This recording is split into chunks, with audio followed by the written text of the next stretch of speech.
So, as I say, it really is an immense privilege to be able to stand here today and to have this opportunity to share my story. This is the first time, really, that I'm standing up talking to people about my mum, my grandma, my great aunt, and my whole family. So thank you for coming and thank you for listening. I'm deeply, deeply proud of all of these individuals who have paved the way for me today. So, as mentioned, in 2019, my sister and I took part in the BBC documentary, My Family, the Holocaust and Me. It was an extraordinary opportunity to collaborate with renowned researchers from all over the world in Yad Vashem, in Amsterdam, and in London. And I'm going to share with you some clips, both from the documentary, but also moments and meetings with people that didn't quite make the final edit. There was so much footage, there was so many moments, conversations with people, photographs, documents, letters. And so I'm very excited to be able to share some more of that story with you all. The documentary explored the delicate balance of asking the right questions. And my sister says in the documentary, children have the instinctive ability to know what not to ask, not to probe too deeply, to disturb the known, to prefer the familiar over the potentially unsettling unknown, an unspoken understanding of when to stop. Whilst my mother never intentionally withheld information from us, there were aspects of her past that seemed to have faded from her memory. It was never a deliberate act of secrecy, but it's something I read recently. It was almost like the secret kept itself. She sort of forgot bits of information. It was her memory chose what to remember and what to forget. So the documentary and opportunities like tonight have become a catalyst for further discovery. It's a gift. It's a privilege, and it's very much an ongoing journey. This is work in progress for me. So it's difficult to pinpoint the exact starting point, but I believe that my roots lie in amazing women in my family.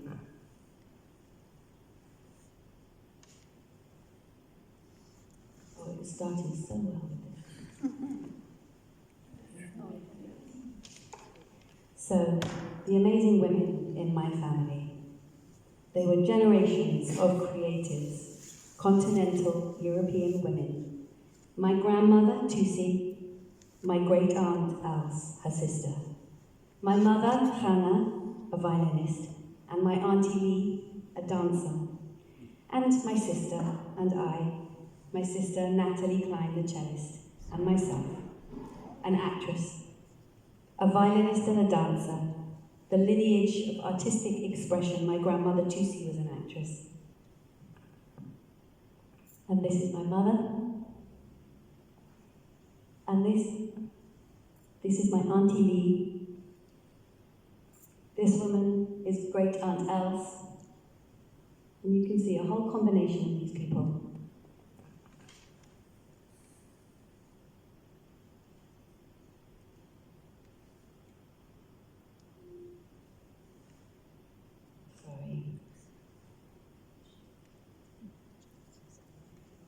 Am I pointing? There we go. Here, so. My grandmother Tusi was born in 1912. In 1937, she married my grandfather, Hein Salmonson, in the Spanish and Portuguese synagogue in Amsterdam.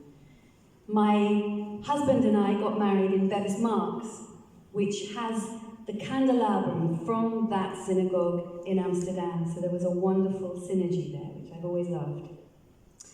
So my grandparents, they considered themselves first and foremost Dutch.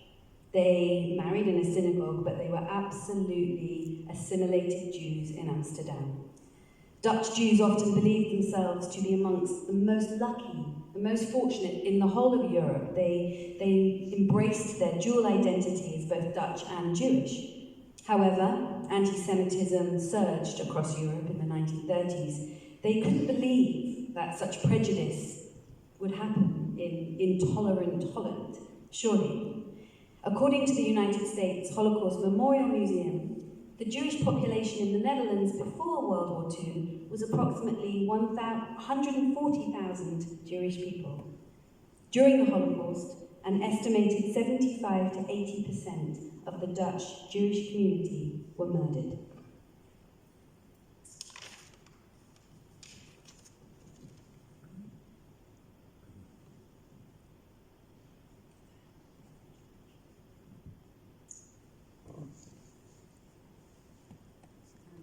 I'll get the hang of this by the end, I promise you.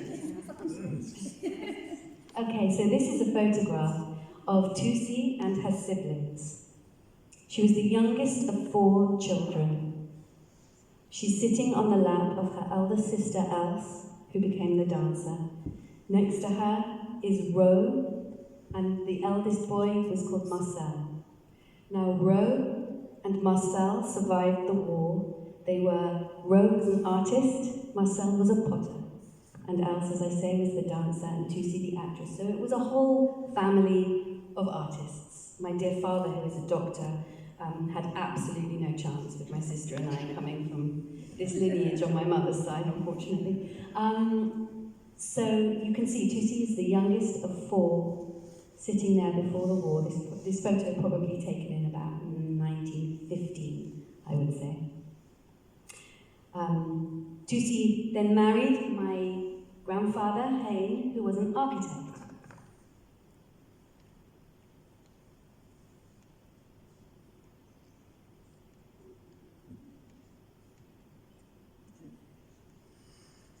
So this is a photo of Hein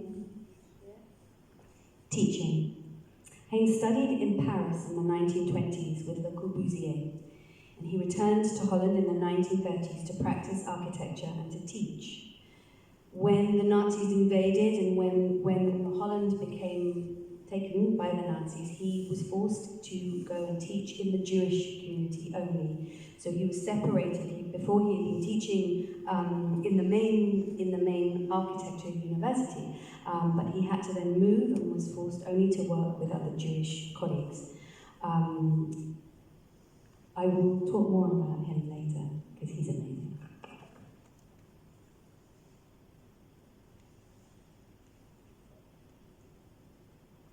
So, my mum. She was born in 1939 in Amsterdam. There she is, with these beautiful photographs of her before the war, a happy family.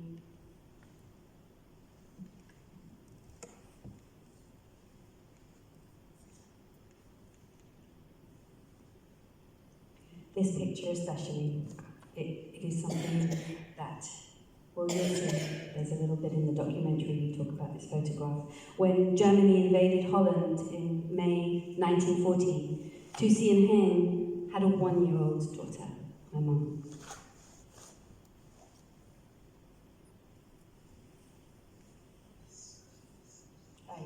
Could we put the volume up? Sorry.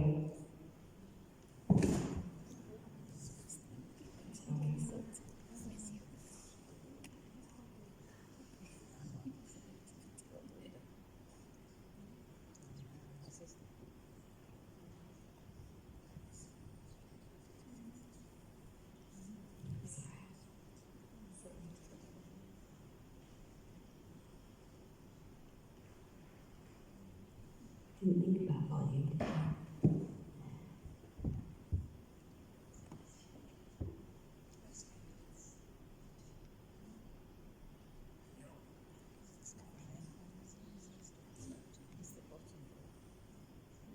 No.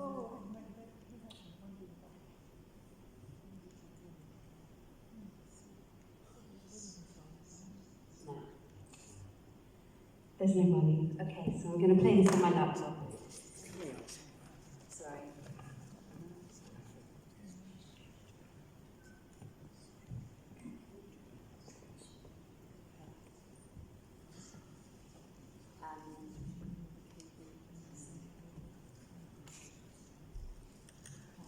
I can always just put my microphone up to the laptop.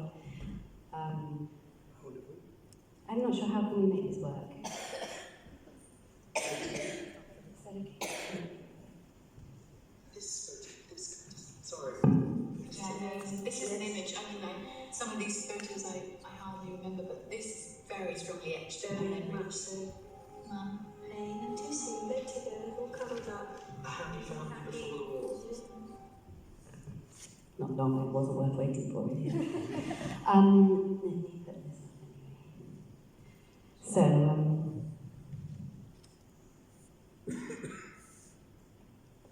do you know what? I'm just going to use my laptop. It's getting painful. Thank you.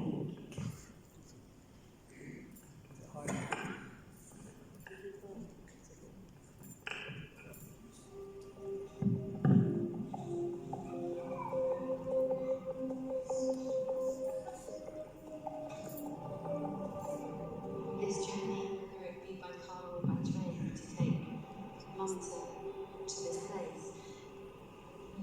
They're doing it for survival, and there's, I guess, a feeling that they might not survive. And this might be that last journey. This might be, it's very painful. I think probably in moments like that, you do what you have to, and you probably switch off your sentimentality and you switch off your emotions. And with all the information you have, you make the best choice, and then you just pray to whoever's out there.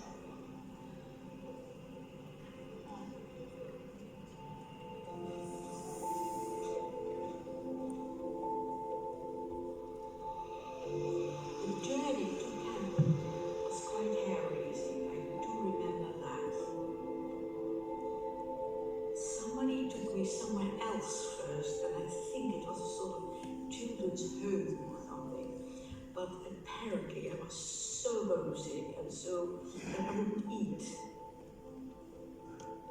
And then my foster father visited, and I looked at him and I said to him, I want to go home with you. And he said, all right. So, I don't know if you could hear that properly, but my mum is talking about when she went to Campen, which is where she was given away. My mother was given away as a 1-year-old child to a foster family. She talks about how she initially went into an orphanage, which she was extremely unhappy there, but she then tells the story, and it's a story she's told so many times, about how she was there and a man came in and she said, I want to go home with you. And he said, okay, so she goes. And it's always been a part of her story that my sister and I have held tight to. It's her narrative that she's chosen, that she is in control of. She chose to go with this man. And for her, it was not traumatic. The second child, my Auntie Lee, was born 2 years after my mum in 1942. And life for the Jewish population by this point had become increasingly difficult. Forced to wear yellow stars and register with Nazi authorities, the Jewish citizens faced daily persecution, and as their friends and family were increasingly targeted and their own livelihoods were threatened, Tussie and Haim made the decision to give away their children. They decided that to separate their family was a way to ensure their survival. They believed that each child would have a better chance of surviving if they were hidden separately.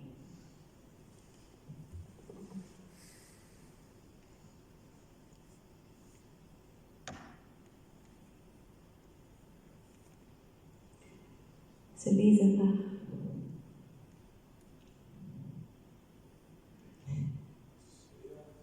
backwards.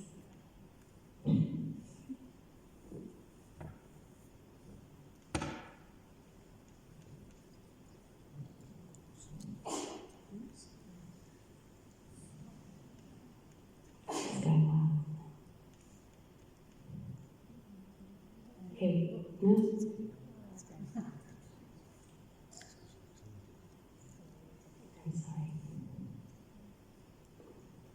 So listen, I'm going to show these photos of my mum in Campen. You can see her very happy. You can see her sitting with her foster family, her foster sister, and friends. And again, we found all these photographs of her, and it always amazed me how people didn't notice that suddenly there was this little dark curly-haired girl living in this very Dutch blonde family. Nobody questioned it. And it goes back to the talk that I'm doing tonight, the discussion that I wanted to have about hiding in plain sight.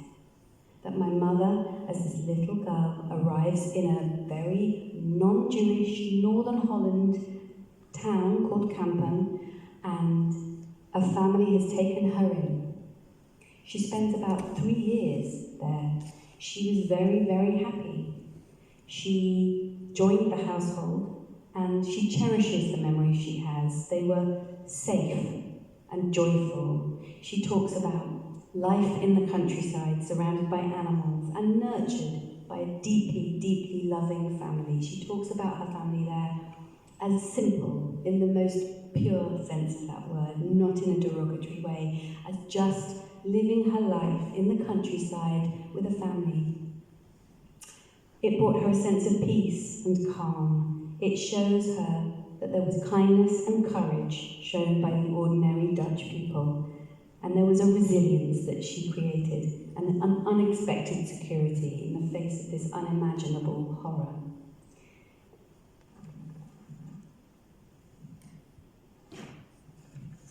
So this is a part of an interview that my mother gave for the documentary, which was never actually shown, Memories of Kampen. I remember that my mother sometimes came with some clothes, but it wasn't a sort of emotional meeting at all. She looked very glamorous in comparison to my foster mother. And I remember she had lipstick on, which I'd never seen before, and I loved that. And then, no, it must have been, for her, absolute hell. We knew nothing of this story when my sister and I were growing up, absolutely nothing. The first time that we heard about it was when my mother's foster sister from Holland came to a concert of my sister's, and she talked about memories of a lady coming to visit my mum, Hannah, and leaving clothes. She remembers these little things, but this is the first we'd ever heard of it, that Mum had never spoken to us about it before.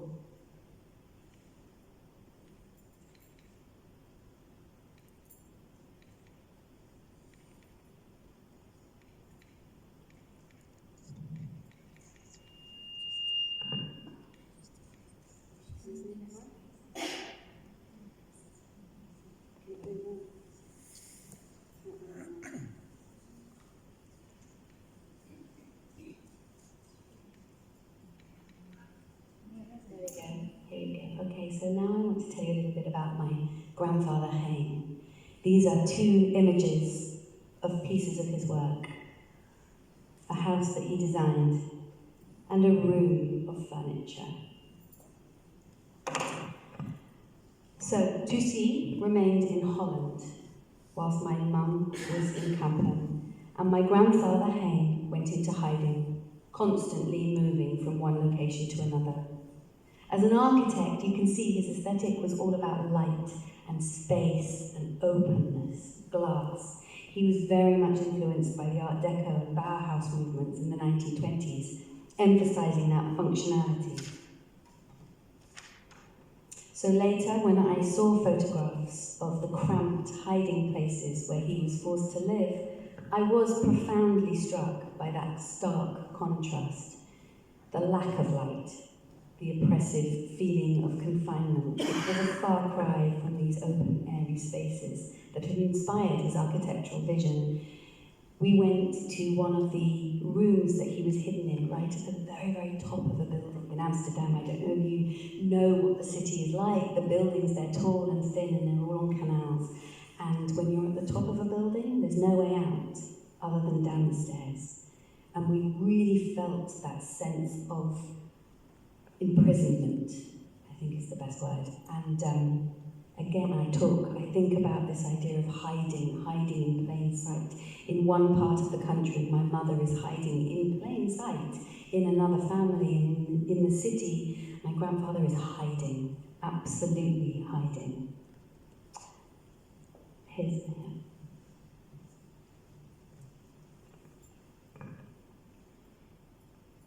Henk was in hiding actually. He used a fake identity of a French person, and then he put on a fake moustache and a hat on, and so with that he could still, in the early years of the war, he could still in the evenings go out and meet some friends. But if you imagine 2.5 years of that, I mean, it's not just a week, but it's 2.5 years. And it's also 2.5 years on your own. When you have 2 children and you have a wife, it's not. It was a difficult situation in Holland because it was a very cold winter. It was freezing cold, and there was no food, and especially for the people in hiding, there was no food. So what he did, he tried to set up traps to get seagulls. So he said that, well, I'm not so sure, to be honest. So we have this image of my brilliant, wonderful grandfather in a tiny little room trying to trap seagulls to eat. And one of the reoccurring things that, a theme that has come to me throughout all this research, both for the documentary and for tonight, it's the profound impact of individuals who risked their lives for my family. From the foster family in Kampen, who undoubtedly risked their whole family to look after my mother, to take my mother in, to the people that sheltered my grandfather. There was an army of courageous individuals who defied the Nazis to save lives. And one of those heroes was a man named Henk van Gelderen. Now, I really hope you can get.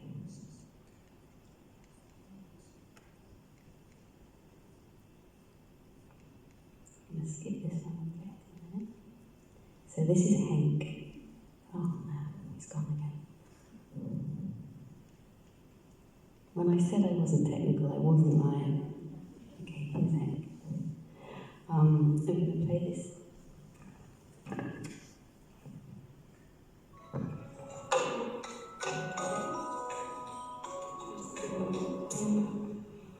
Hello, ladies. Hello, I'm Ready for help? Hello, I'm Natalie. Hello, Louisa. Come in, have a look inside. Thank you.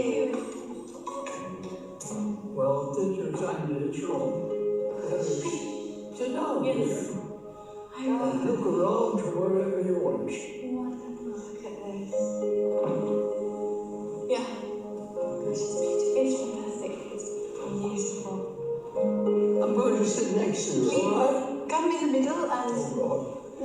There are days that I'm not sitting between two beauties. I'll come and sit next to you. Yes, lovely. Right, welcome. Thank you. Tell us, how did you know our grandfather Hein?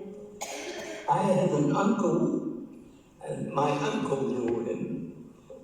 In some way or other, I met Hein. When was this? 1939. Anyhow, I knew that Hein was in difficulties. So I helped him with new identity cards and papers, addresses where he could stay. That's all. And he said, if ever you're going to build a house, please let me do it. And you've lived here ever since? Ever since, and I bought it, never anywhere else. It's very special because this house is a symbol of Hein's gratitude to you for what you did for him. Yeah, you may consider it as, yeah. It was the most extraordinary moment, thank you. It was the most extraordinary moment. We had never heard of this man before. And we were standing in the house of my grandfather. And my grandfather died when I was about 7 and he didn't speak English. So I didn't really know him very well. This moment was the closest I had ever felt to him. I felt a connection. I understood sensibilities of my own that suddenly came into place. I've had a love of architecture, a love of space and light and this style. And we were standing with Henk in this house. It was an extraordinary moment. And one I'll never forget. And I'm so grateful that I can start showing these parts of the documentary that, again, as I say, never made it into the final edit. Henk was born in Enschede, which is a part of Holland, in 1921. He's Jewish. During the war, he became actively involved in the resistance movement. And ironically, he was in the schmutter business, he was in the textile business. And during the occupation, the Germans took over his factory, and his factory made the yellow stars that the Jews were forced to wear. One of the stories that Henk told us, he would procure false identity papers, and he would hold parties in houses in Holland, and they would turn up the heating really high, so everybody would get really, really warm. And they'd take off their jackets, they'd take off their coats, they'd leave things in the hallways, and then someone would go through all the pockets and take their identity papers and forge them into different ones. And then they'd hand them out, and those papers found their way to my grandfather, and they also found their way to my grandmother. So visiting Henk's house, I was struck by that openness and light, the sense of space. And it felt, as I say, in the most profound way, the closest I'd ever felt to my grandfather. It was a physical embodiment of the goodness and the kindness and bravery that Henk exemplified. Henk and Hein remained lifelong friends. Henk named his son after my grandfather. And Henk passed away in 2020 at the age of 98. Natty and I were immensely grateful for the opportunity to have met him, to have listened to him, to have talked to him, to express our profound gratitude for him, for his saving my grandfather's life. And I hope it gave him joy to meet the grandchildren of the man that he undoubtedly saved. Right. Try again.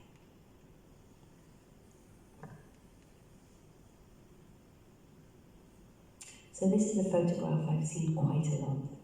It is a photograph of Tusi, my grandmother, in the resistance. It's taken at Christmas time, Santa Nicholas. You can see in the top corner somebody's dressed up. It's a party. They're smiling, they're happy. The other people in the photograph are a mixture of Dutch resistance people and American soldiers who they have rescued. I'm quoting now an interview that Tusi gave after the war in order for her to seek reparations. At the outbreak of the war, the family lived in North Holland. The Salomonson's youngest daughter, Hannah, was born in the Salomonson's youngest daughter, Lee, was born in April 1942. Mr. and Mrs. Salomonson went separately into hiding on the 21st of September 1942. Mrs. Salomonson went into hiding with a family. This was a very unpleasant experience for her. She was accommodated in a chicken shed, and moreover, had a very difficult relationship with the host family. For her stay and care, she had to pay between 600 and 800 guilders per month, which was raised by her family. Mr. Salomonson went into hiding in Amsterdam. The Salomonson's oldest daughter was placed with people in Kampen. Mrs. Salomonson told me that she suffered from a great longing for her husband and especially for her children. She also felt very guilty that she could not be with her children. She felt completely powerless in this situation, and as a kind of medicine to combat her feelings of guilt and depression that grew increasingly because of her forced idleness, Mrs. Salomonson joined the resistance group in Amsterdam. Mrs. Salomonson went into hiding in Amsterdam under the name of Joka Veltman. She performed all kinds of resistance work. The activities consisted of assistance to Jewish people in hiding and to pilots who had been shot down, as well as the people who were working for the Dutch Intelligence Department and for the Dutch Secret Service. Mrs. Salamonson was decorated for her resistance activities. So whilst Hein was in hiding and her 2 children were scattered across the country, my grandma courageously took part, joined the Dutch resistance. This was an incredibly dangerous undertaking for a woman, a Jewish woman, and had she been caught, she would undoubtedly have gone straight to Auschwitz, Sobibor, somewhere. In fact, very, very few Jewish women actively participated in the resistance in Holland. You can see in the photograph there's one other, in fact there's 2 other women, and amazingly, after the documentary, somebody contacted me who was the relation of one of the other women. So we connected from that and could discuss our memories and our information. Whilst the precise figures are quite difficult to determine, it's estimated tens of thousands of Dutch citizens took part in the resistance.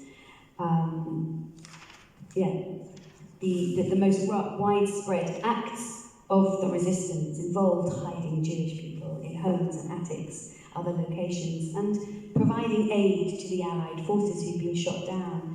Tutsi engaged in many, many acts of stealing bicycles from German soldiers and assisting the Allied airmen who'd been shot down escape to the city. She'd then connect those people with other people at the borders and help them escape.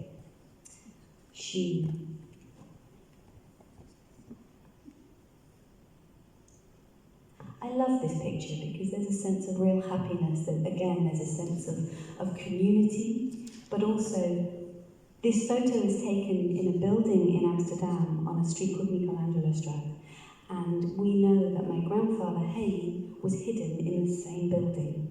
We don't know whether he was hiding in the same building at the point that this photo was taken, but there is this idea that one member of my family is in a tiny little attic room, and downstairs his wife is here. It's a very complicated dynamic of the different activities, I think, that people undertook during the war in order to survive.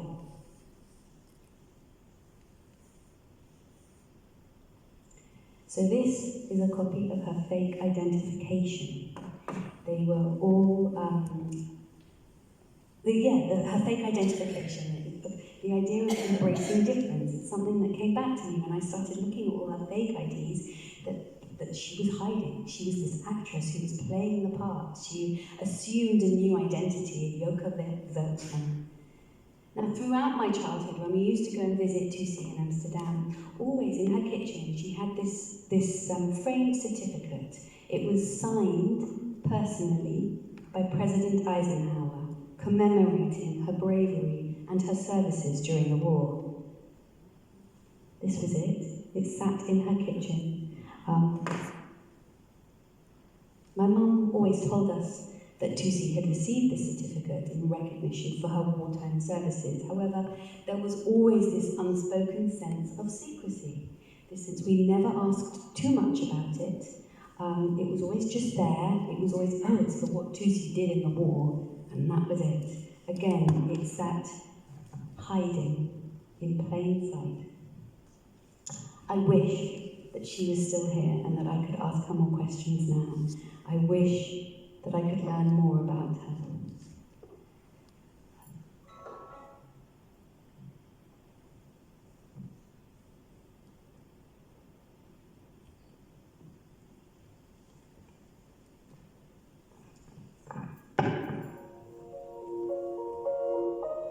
This photograph of Tutsi at a party. They've all got their arms around each other, they're laughing, they're smiling, there's a sense of community. And she's doing something that she's proud of decades later, as we know, because she still had that certificate up on her wall. She was proud of what she did. I feel immense pride, I feel immense strength. I was really very inspired to hear that she was quite an exception as a woman. What guts that took, what strength, what I see that in Mum, I see that in you. I hope I have it. Of course you do. So, as I say, there really is an immense pride in the legacy of my grandmother, her strength, her chutzpah, her audacity and her resilience. Yet this pride is inevitably intertwined with a profound sadness and the shadow of loss.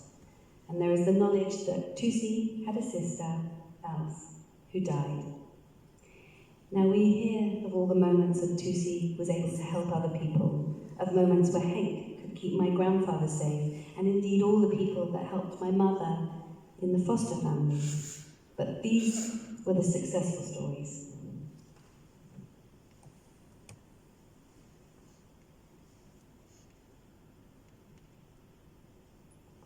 So this was Alf. We had only ever seen that one photograph that I showed you earlier, the family portrait of Elsa when she was young.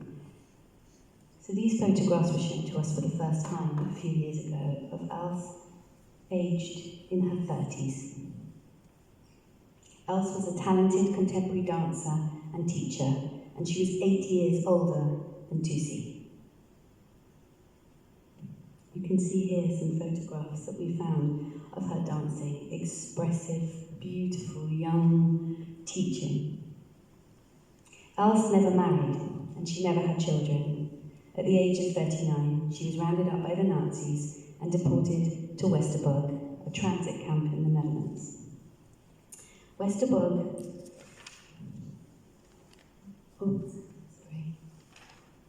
So Westerbork was originally opened as such it was established in 1939, and it was intended to house Jewish refugees fleeing Nazi Germany.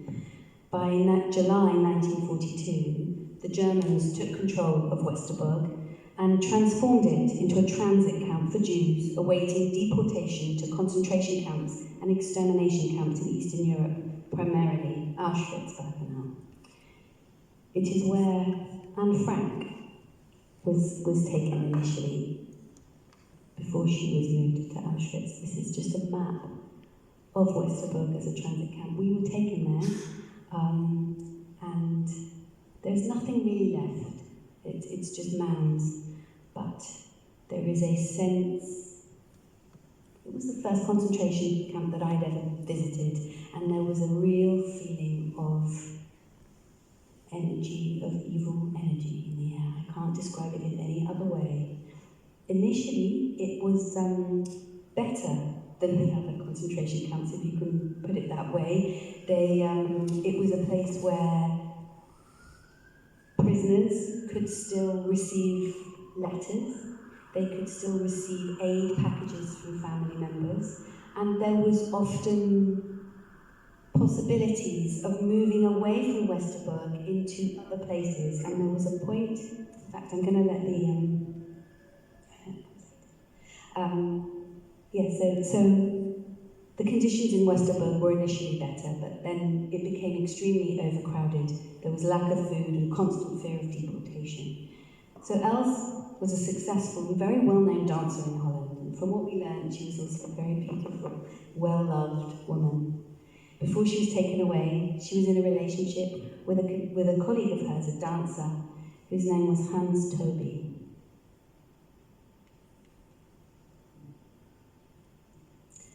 Hans Toby was also a dancer, and he wrote a letter about Else after she was taken away, and I'm going to read that letter to you now.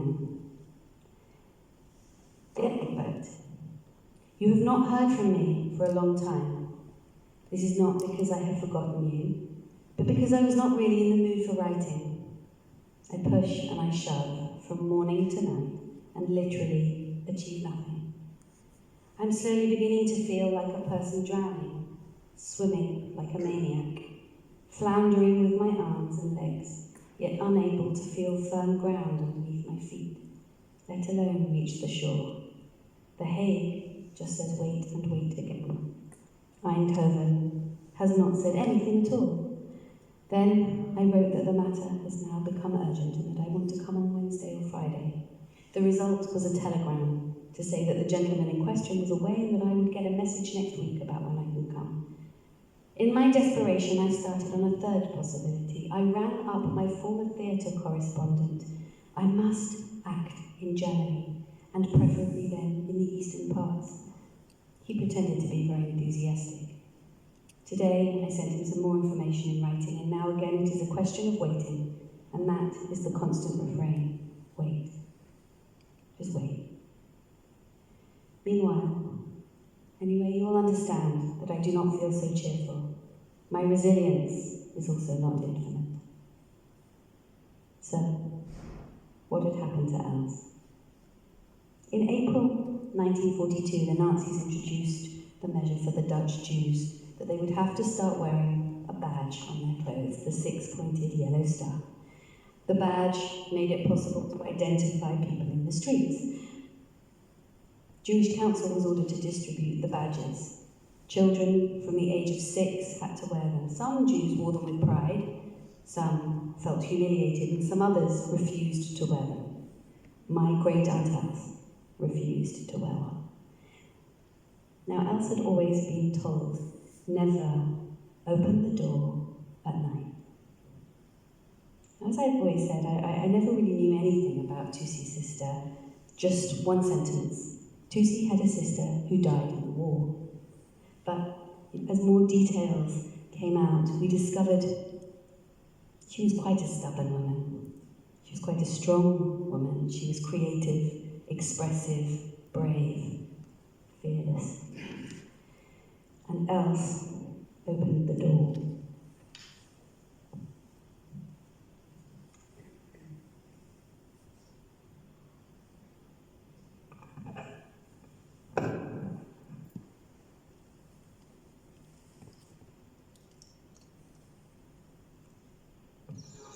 On the far side of Westerbork. But this is the side where your aunt Elsa lived.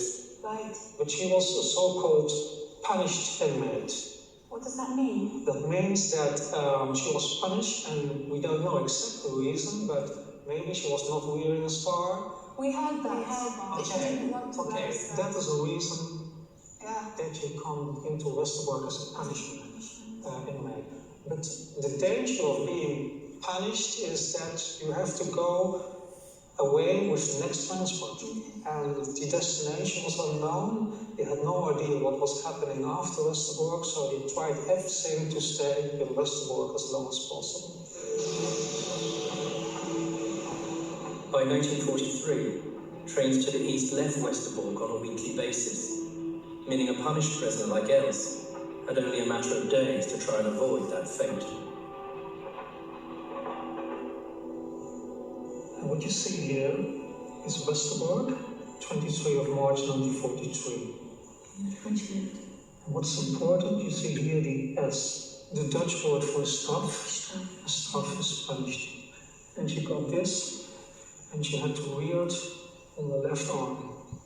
So how to get rid of this S? Right.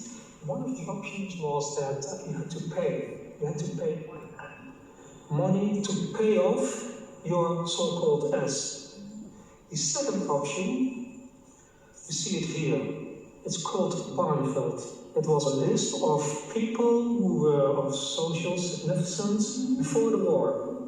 Doctors, professors, musicians, and we know that Elsa was a teacher. So she got the chance that her name was put on the so-called Barneveld list. Guido, can you explain what did it mean to be on that Barneveld list? Barneveld was a village in the middle of the Netherlands. It was said to the people that they could stay there during the war. So they were able to live in a quite normal way. The children went to school, there was a hospital. It was okay. So you see, she was waiting on confirmation. Because we know that she had the 23rd of March, and the next transfer would be on the 30th of March. She needed it within a week. Yeah, but within a week. Yeah. She was waiting. And the transport there came near, and there was no confirmation coming. So what happened now, on the 30th of March, the barrack leader came here in the barrack, he had a list with names. He called up the names in alphabetic order. And at a certain moment, he said, Kisa, Elsa, Virginie. That is her exact name. And then she knew at that moment, I have to go on transport the next morning. And what is so dramatic about this story, that one day later, she was on the way to, we know now, Sobibor. And what we see here, 31st of March, 1943, and is confirming that her name is placed on the Barneveld list. And she's gone already. And she was gone already. As if she was able to stay one day longer in Westerbork, then she was sent to Barneveld, and then she had probably survived the war. And now she was sent to Sobibor, and we know Sobibor was an extermination camp, and only 18 people who were sent from the Netherlands survived that camp. It was just one day too late. What does that say there in Dutch with the question mark? It says, further steps, no purpose. And it was not possible to get her back. She's gone.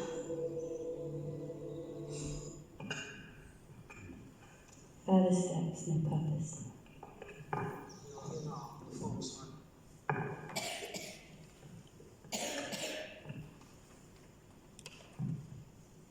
So Els was murdered in Sobibor on arrival, aged 39.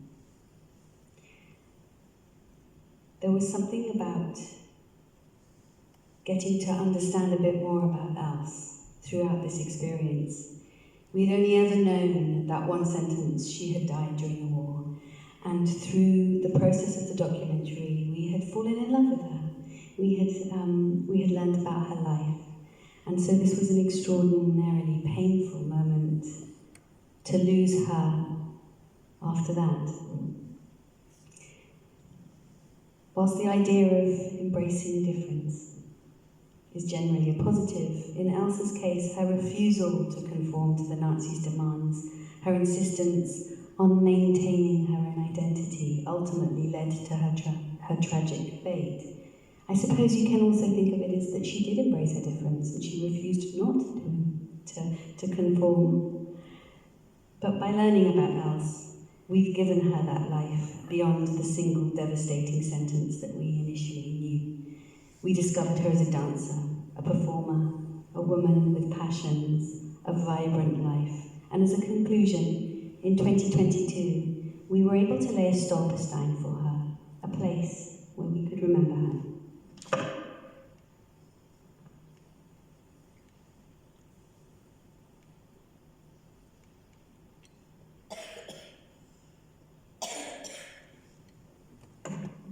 So a stolperstein, if anybody doesn't know, it's a stumble stone. It's a little brass plaque, and it's embedded in the pavements, placed in the last known residence of individuals that were murdered.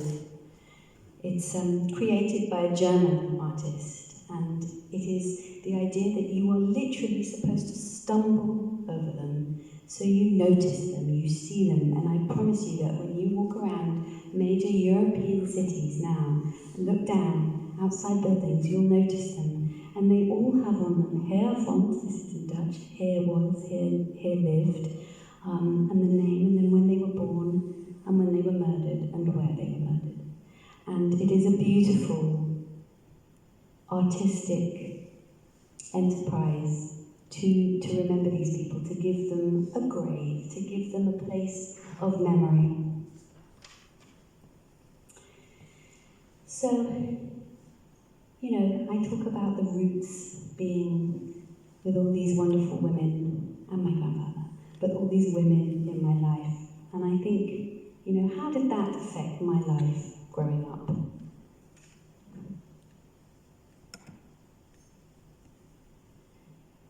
I grew up in Dorset, beautiful seaside town on the south coast near Bournemouth. And my childhood was very much cycling to the beach to meet my friends, running around on sand dunes. It sounds very sort of innocent and idyllic. It was lovely. We were, or at least we certainly felt that we were, the only Jews in the village. We were simply known as the Jews. Not in a really derogatory way at all, but just, you know, the Kleins, the Jews. And we were that family with the foreign mother. I put this picture of me in the bottom there, my nursery picture, which always makes me giggle because I see it and I see all these sort of lovely little children, and then there's one girl there with crazy curly hair. And it always sort of made me laugh. I remember just always feeling a little bit different. There was always a sense of other and of otherness. It permeated my childhood. I always used to say I knew what I wasn't, I just never quite knew what I was. We never went to church, but we never went to synagogue either. We were brought up with a very strong sense of fitting in. Don't embrace your difference. Don't need to tell anyone you're Jewish. I mean, we had a surname that was a bit interesting. And, oh, that's interesting. Where's that come from? Is it German? And my mum once was talking to somebody, I remember, and they said, oh, Hannah, that's an interesting name. Where's that from? And she said, oh, it's from Holland, it's Dutch. We said, oh, it's not Dutch though, is it? Where is it from? And so she said, well, it's a Hebrew name. And their response was, oh, that doesn't matter. So that was my childhood. It was, you know, once a year we would come to London to our family for Passover, and we would find that so exciting. We'd have the chicken soup, we'd have the afikomen, the boiled egg and water. But, you know, my childhood was essentially one of blissful ignorance. So therefore, why am I standing here now? Why do I feel like I want to be such an active part in this community? And why do I now embrace that difference? So I think, thinking about it, I think it lies with all these stories I'm telling you. These stories of survival and courage. These stories that we all have to tell. I'm sure that every single person sitting here tonight has their story to tell. Stories that I grew up with and I realised were part of me and therefore a call for my identity. Throughout my childhood, I always did feel different. But I tell you, it's a real joy to stand here today amongst people who I feel we have a connection and a similarity. It's something I've always individually been proud about, and now I want to shout about it and not whisper it anymore. It's been a pleasure to share these stories with you. I want to leave you with a photograph, if I can get it up on my stunning, brilliant PowerPoint, of my Grandma Tusi on her 90th birthday. This was with my mother and my Auntie Lee, and then my cousins and my sister and myself. This is 3 generations. And there is a 4th generation that's fast asleep under a table, my cousin tells me, when he was very, very little. So the sort of legacy, I suppose I want to talk about, the legacy of my Oma Tusi, sitting there with all these people around her who are so proud of her. And her story, even though she did keep it quiet for my childhood, as my mother has done up until this point, I feel that myself, as the story holder for my generation, it's my time now to tell the stories and to embrace my differences and to stop hiding. So thank you.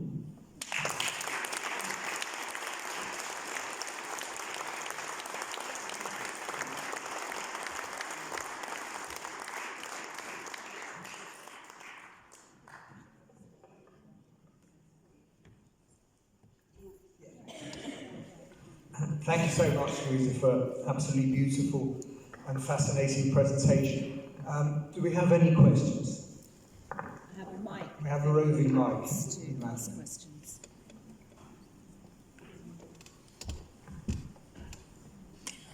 Yeah, please. When did your mother come to England and how did she get here? That's a really good question. So my mum stayed in Holland after the war, and she came over to the UK in the 1970s. She's a violinist, and she studied in Amsterdam after the war in the big music conservatoire. She played in the Concertgebouw there and with the Netherlands Chamber Orchestra, and it was in her 30s that she moved to London.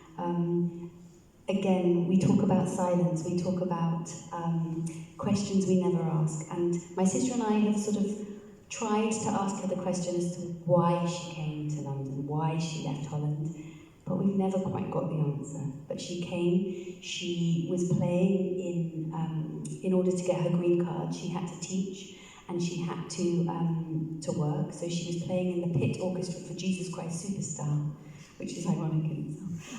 And she ended up teaching as well at Morley College, where she was teaching a young doctor, actually not so young at the time, and he never paid the bills for his music lessons, and so he married her instead. The joke was that he's been paying for the rest of his life.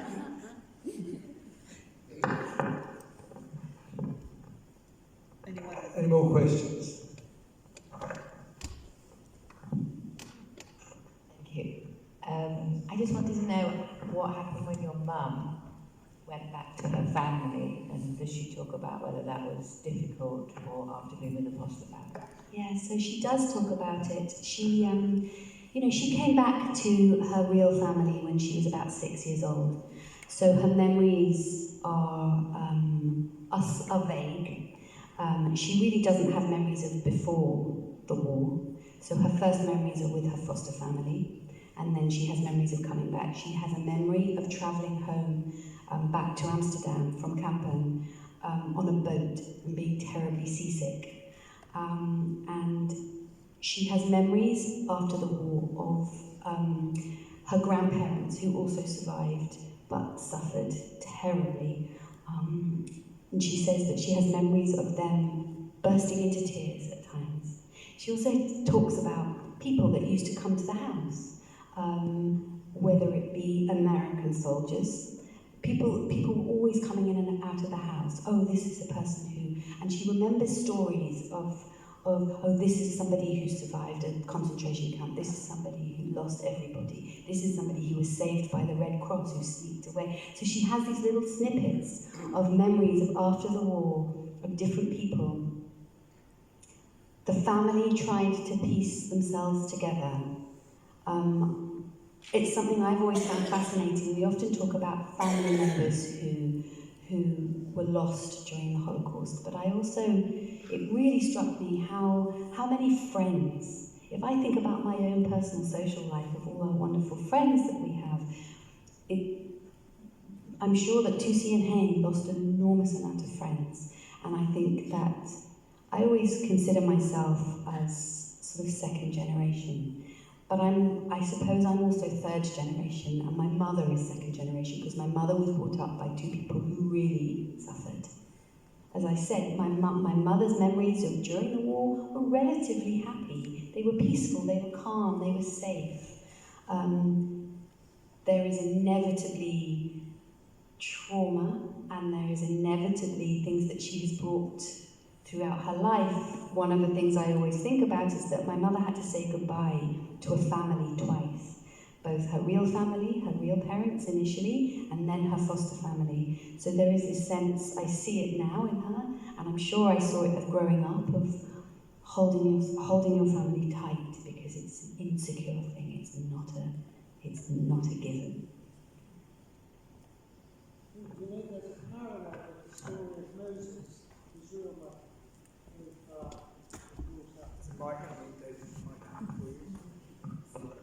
I was struck with the parallel between your grandmother and the story of Moses, because her mother had to give her up to save her life, and she was brought up by a foster mother.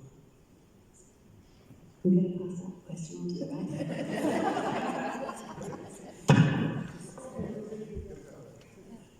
That's really interesting, and it's, the parallel today. And as I say at the beginning, what we as a diaspora Jewish community have experienced over the last 15 months, I might be neurotic and I might be oversensitive, but I had that thought of would I give my children to somebody else if I had to at this point? If I felt that in this country right now it was really scary, well, who would I give them to? And I was thinking, my non-Jewish friends, who'd take them? Would they take all three? Would they take two? Would they take the one? You know, it's something that cyclically we as a community, I don't know, suffer. She chose them. She chose them, for sure. And actually, one thing that's an interesting part of the story is that after the war, Tutsi wanted nothing to do with the foster families. She wanted to break all connections with them. She wanted to move forward and not look back. And so my mother never saw her foster family. She said goodbye, and she never saw them for about, probably about 50 or 60 years. And her foster father turned 90, and they reconnected through the Red Cross. The Red Cross tried to reconnect foster families, and my mother went to his 90th birthday. Her foster mother had passed away, but her foster father was still alive, and he wanted her to sit next to him. And so she reconnected, and her foster siblings are still alive.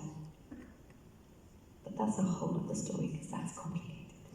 I just wanted to ask whether your mother, obviously she was involved in that documentary in some way, but whether she's written down her story fully or done anything with it to record it, or if you as an actress have any kind of I really do. creative. Yeah, I really do. And this is work in progress for me. It is. My mum has not written anything down. My mum has, I'm sure, a sense of she survived, and actually her experience was not horrific.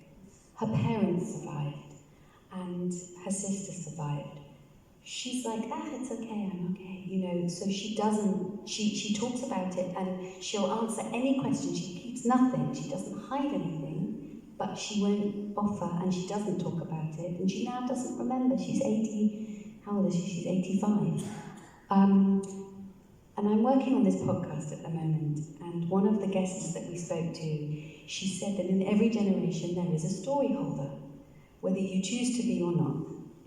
And I suppose whether it's a choice or not, I've become the story holder in this generation for my family.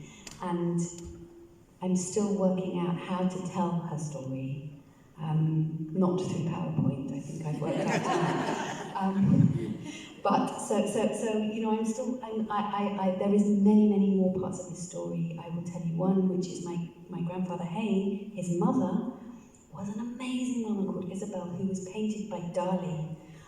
We don't have the portrait, it's in Berlin in a gallery, but there is a portrait of my great-grandmother painted by Dali. She has the most extraordinary story.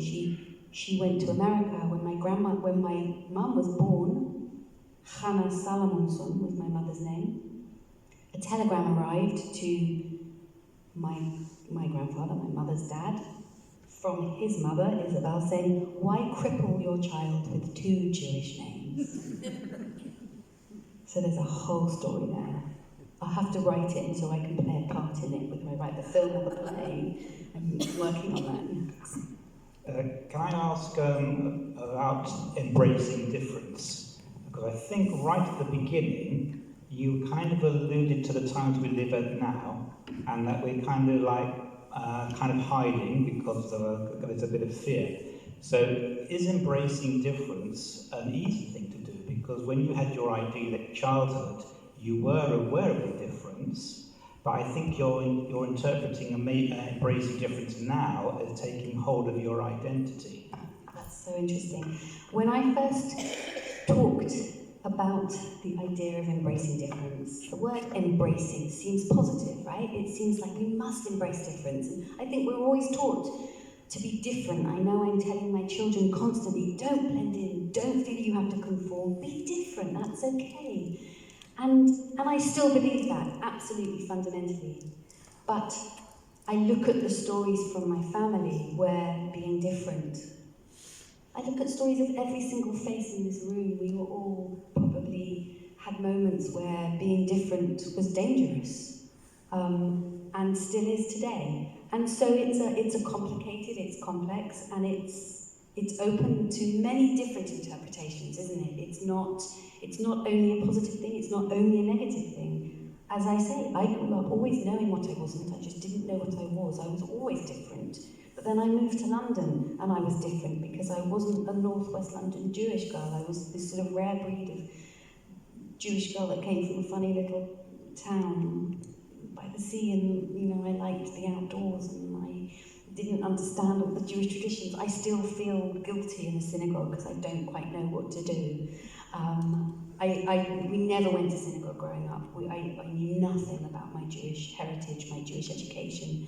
I'm learning it now. My daughter's about to be bat mitzvahed, and I'm learning it as she is. It's an ongoing process of embracing that difference and embracing a community.